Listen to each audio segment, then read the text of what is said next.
Olá pessoal, o vídeo de hoje é sobre a Jales Machado. Tem muita casa de análise, tem muito banco de investimento recomendando compra de JAL3. Mas será que vale a pena? Qual a situação econômico-financeira da Jales Machado? Quais são os seus pontos fortes? Quais são os seus pontos fracos? Nesse vídeo eu vou fazer a avaliação completa da Jales Machado, ok? E vou explicar qual que é a tese de investimento nessa empresa. Se você gosta desse tipo de conteúdo, meu caro, já dá um like para fortalecer o canal e bora pro vídeo.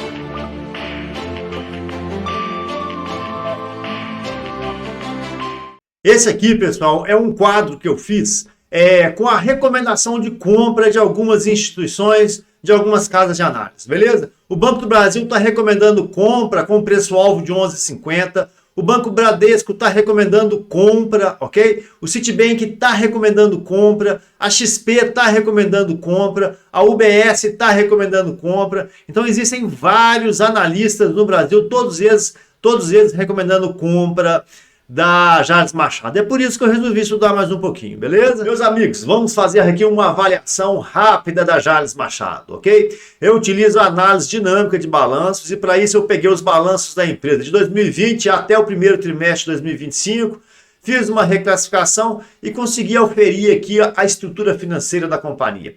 É uma estrutura financeira sólida, grau de risco 2, praticamente inexistente risco de liquidez nesse momento na Jales Machado.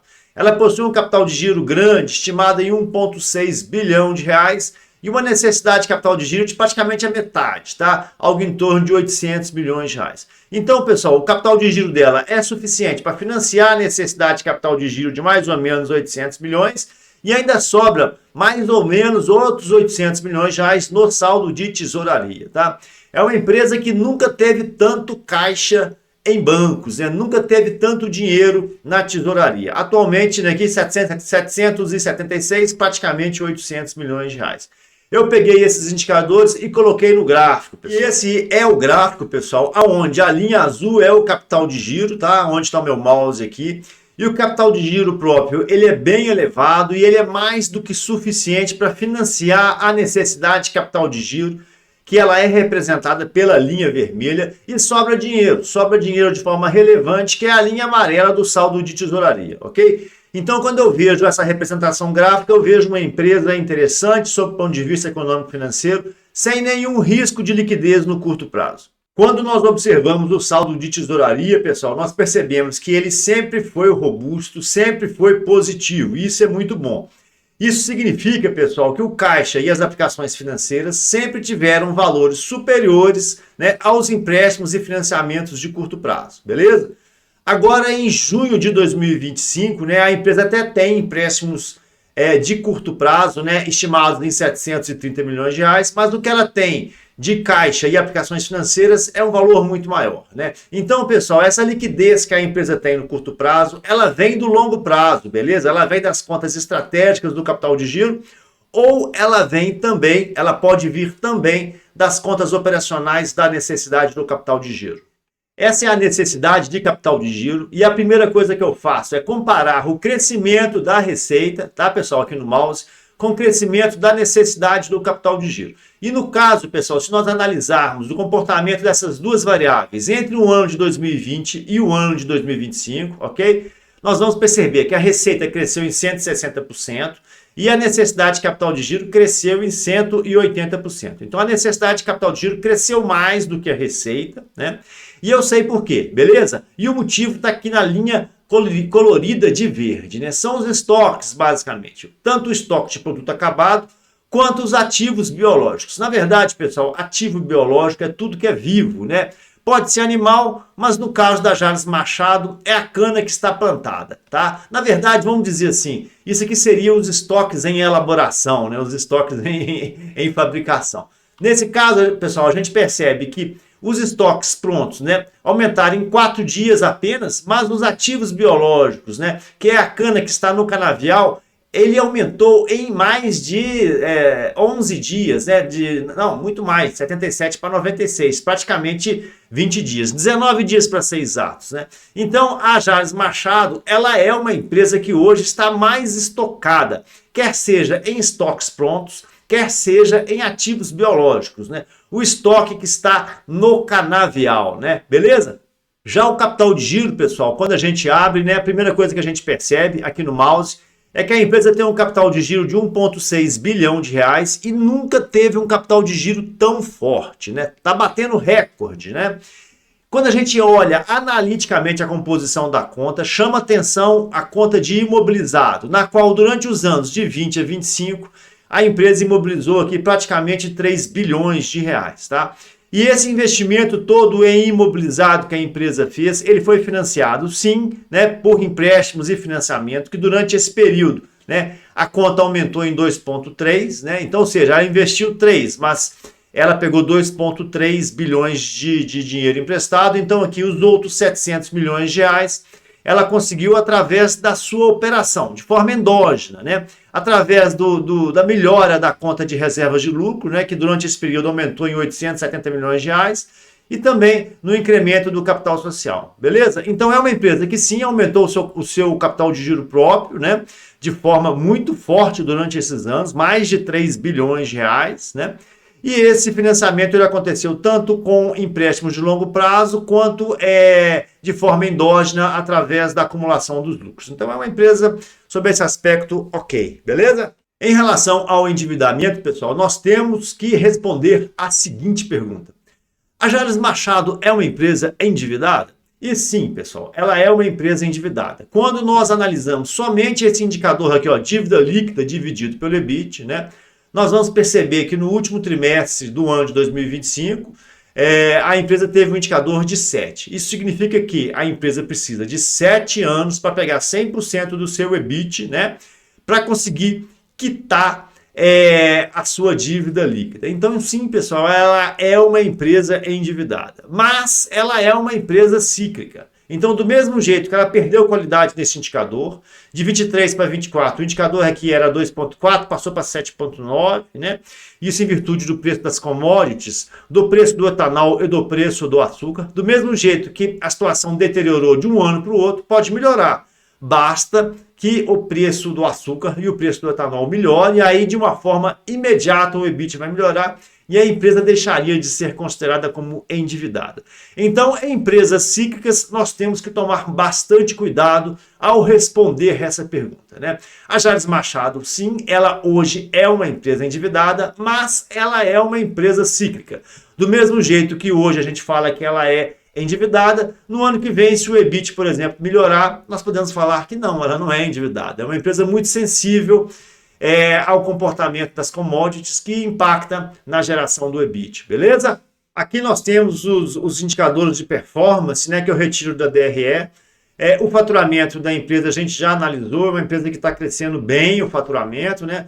O CMV está sendo bem administrado, apesar de ser uma empresa do agro, né, pessoal? Está com o CMV aí na faixa dos 70%. É claro que esse CMV ele é alto, né? E basta comparar o CMV de 23, 24, 25 com o CMV de 21 e 22 para a gente perceber isso, né?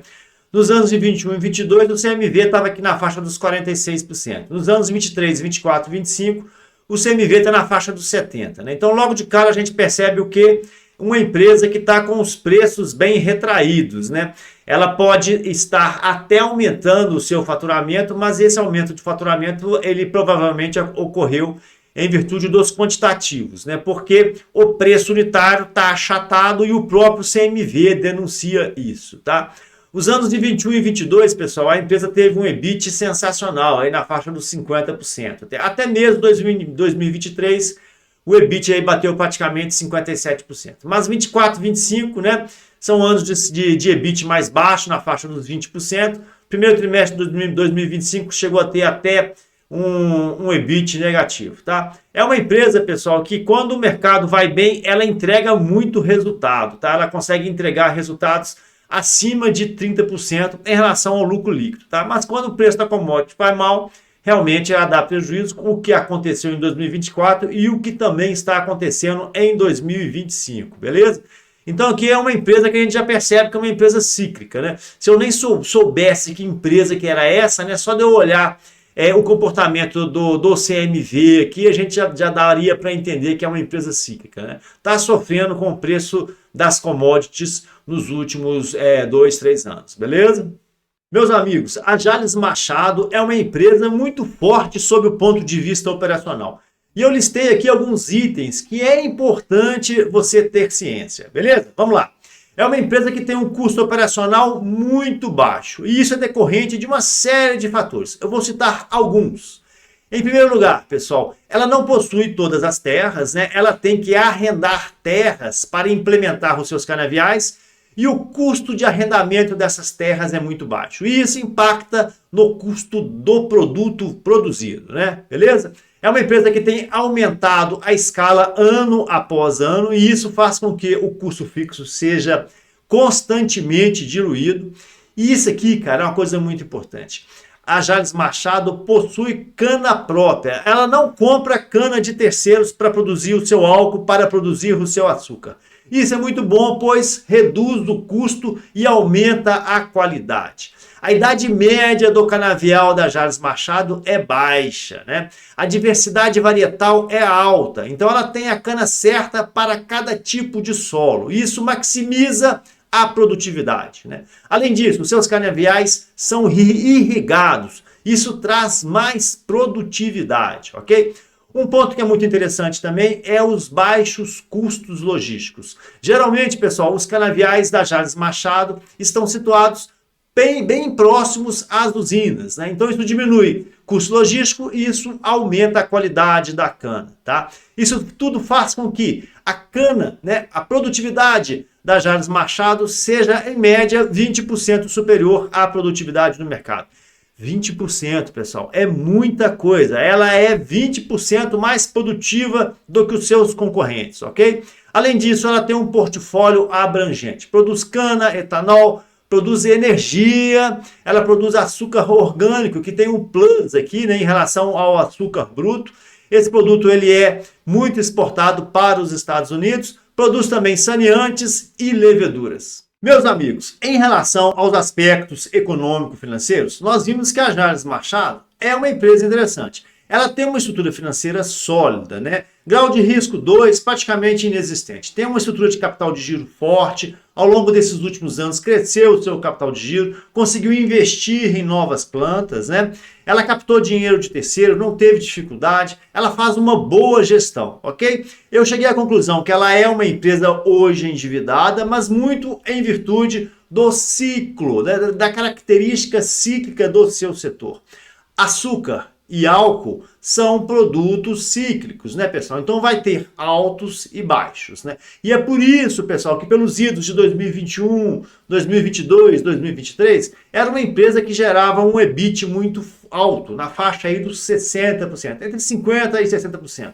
Um lucro líquido, né, que muitas vezes ultrapassava aí os 30%. Aí, pessoal, vem 2024 e 2025, são anos mais severos para a companhia, né? O CMV aumentou, é uma empresa que hoje está entregando um EBIT muito mais baixo, na faixa dos seus 20%.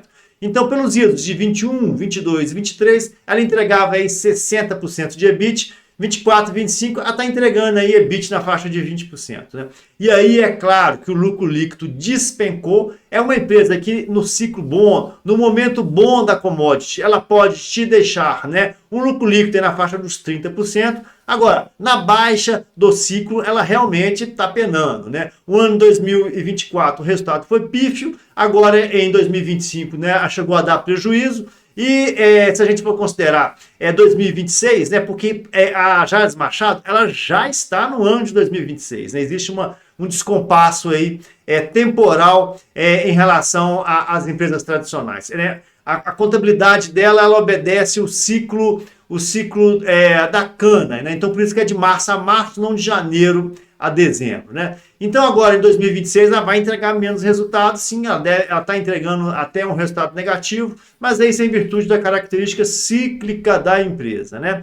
Mas é uma empresa que tem uma produtividade muito alta. Nós vimos também que a produtividade dela em relação aos seus concorrentes é de 20% superior, né? 20% a mais. Né? É uma empresa que tem canaviais próprios, seus canaviais são irrigados, ela tem uma diversidade varietal muito grande da cana, ou seja, ela tem a cana certa para colocar em cada local, né? As suas usinas estão próximas aos canaviais, né? Então ela não tem custo logístico, a cana não perde muita qualidade entre o campo e a indústria, né?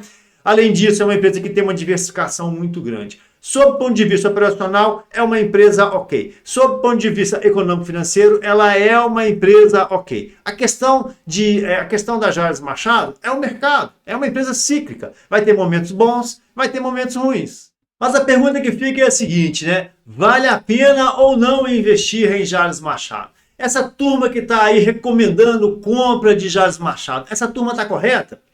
Cara, tá. Essa turma tá correta, né? A Jalles Machado é uma empresa cíclica, né? Como que você compra, como que você investe em empresas cíclicas? Você tem que comprar a ação na baixa, né? Quando o preço da ação estiver lá em cima, estiver subindo, cara, tu vai comprar ação da Jalles Machado para quê? Tu vai comprar empresa cíclica para quê? Para perder dinheiro, para vender na baixa, né? Então, meus amigos, esse pessoal que está recomendando compra em Jalles Machado, né? Eles estão corretos. Você tem que comprar a empresa cíclica na baixa. E nesse sentido, nós vimos que a Jalles Machado está na baixa, né? O preço da commodity, do açúcar, do etanol, eles estão, né, mais comprimidos, os resultados estão mais sacrificados, né? Esse é o momento de comprar a Jalles Machado. Eu estou recomendando compra? Não estou recomendando compra. Eu estou falando que toda empresa cíclica você tem que comprar a ação dessas empresas na baixa, né? O preço da ação da Jalles Machado já caiu bastante. Eu mesmo tenho Jalles Machado. Eu achei que eu tinha achado um fundinho aí no ano passado e vapo, comprei Jalles Machado. De lá para cá, cara, o preço da ação caiu mais ainda. Eu comprei a 5,5, se não me falha a memória. Meu preço médio é 5,5 e já caiu mais ainda, né? Nós estamos no fundo agora? Eu não sei, cara. Vai depender do preço da commodity, que é o açúcar e é o etanol e é o petróleo a nível internacional, né? Mas uma coisa é certa, eu não posso criticar quem recomenda a compra de Jalles Machado. Ela é uma empresa cíclica e ela está num fundo. Vai cair mais? Pode ser que caia. Agora, pode ser que a gente perceba o início de uma recuperação. Aí, pessoal, eu tenho um grande amigo aqui que eu criei no canal, que é o Igor, né, de São Paulo. Ele é médico, né? E aí ele me provocou, né, esses dias, me perguntou, e aí, cara, tu vai comprar Jalles Machado para diminuir o preço médio? E aí eu fiquei assim, não respondi, falei com ele, vou olhar, depois eu te respondo, né? Então, vamos lá. No meu caso, pessoal, Jalles Machado, ela não chega a 3% do meu investimento todo em ações, tá? E eu tenho duas carteiras. Eu tenho a carteira previdenciária, que eu tenho até uma divulgação dela no canal. E eu tenho a minha carteira de longo prazo, né? Para ações para crescimento, que eu faço alguns trades, né? Day trades nunca, tá? Alguns trades de longo prazo. Eu tenho em mim, na minha estratégia, 18 meses. Deu 18 meses, não deu resultado, eu vendo, vou para outra. Dando lucro, dando prejuízo, eu vou embora, tá? Então, assim, nesse momento eu vou comprar um pouquinho mais de Jalles Machado para diminuir um pouquinho o meu preço médio. Mas, assim, eu tenho praticamente certeza, pelos números que eu vi, que nós vamos ter ainda, na próxima divulgação dos resultados da Jalles Machado, resultados ainda ruins, né? E que vai acarretar numa diminuição do preço maior ainda, né? Então, assim, eu não vou vender Jalles Machado. Tá? Eu vou comprar um pouquinho para diminuir o meu preço médio, né? Mas é algo muito arriscado. E eu posso fazer isso porque a minha carteira está bem diluída, né? Está bem diversificada, aliás. Então, se Jalles Machado for zero, para mim não vai fazer diferença nenhuma. Eu vou aumentar um pouquinho a participação porque eu acho que é uma empresa muito bem administrada, que tem um case muito interessante, tem uma estrutura financeira muito legal e ela está num momento do ciclo ruim. Beleza? Esse é meu pensamento. E aí, meus amigos, vocês gostaram do vídeo? Se sim, já vale um like, né? Se não, não fica bravo comigo, coloca aí o seu ponto de vista, como é que você vê essa tese de investimento na Jalles Machado, ok? Muito obrigado pela audiência. bons investimentos e principalmente fiquem com Deus.